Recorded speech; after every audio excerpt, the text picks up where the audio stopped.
32 ساڵ بەسەر داستانی کۆڕەدا تێپەڕدەبێت.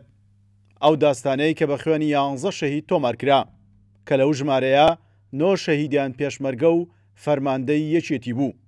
ئەو یادەش لە مەڵبەندی سێی هەولێر کرایەوە کە پشکی شێر بەری یەکێتی نیشتیمانی کوردستان دەکەوێت. لەو یادەدا سعدی پیرە ڕایگەیاند شەهیدەکان شایەدی ئەوەن کە چێ داستانی کۆڕەی تۆمار کرد. ئێستاش پارتێکە خۆی دەکاتە خاوەن ئەو داستانە عیبەیەکی گەورەیە. شەڕی کۆڕێ شەهیدەکانی بریندارەکانی فەرماندەکانی خۆیان وەڵامی پرسیارەکان دەنەوە. ئێستا لە حیاتن بەشی زۆریان.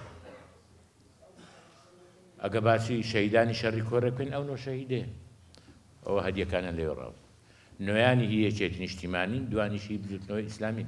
بۆیە تۆمارکردنی بە ناوی یەکێک کە بەشداری نەکردی عیبێکی زۆر گەورەیە.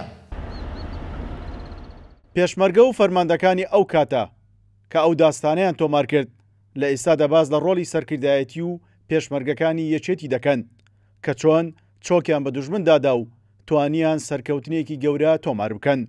ئەگە هێزەکە یەکێتی لەسەرەوە ڕامسەیتر نەبا و ئەو چەکوسیلایی پێمان و بیکێسی و قازیفە و شتانەمان زۆر پێبوو، بەڕاستی خەڵک دیسان بە بن زنجیری دەبابە دەکاتەوە هەموو سنوور دەگیرا. ئەوە بوو شەڕەکی دەستەویە خەمان کرد. یەکێتی نیشتیمانی کوردستان دەوری سەرەکی بینی بەڕاستی ئەمن لەو قۆڵی خۆمان و لەو منتیقی خۆمان لە یەکێتی زیاتر کەسیت کەم نەدیتی.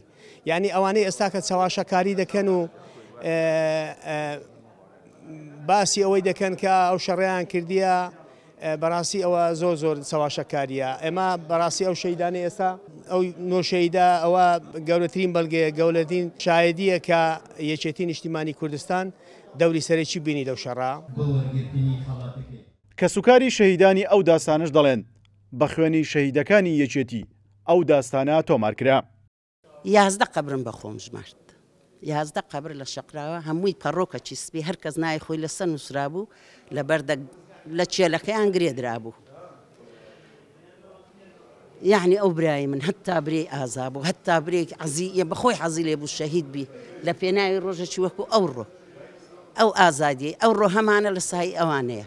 داستانی کۆڕێ بە خوێنی 11 شەهید و 37 بریندار تۆمارکرا کە لەو ژمارەیە 9 شەهیدیان فەرماندە و پێشمەرگەی یەکێتی بوون و 2 شەهیدیشیان پێشمەرگەی بزوتنەوەی ئیسلامی بوون. سیرۆ حوسێن، کورسان نیوز، هەولێر.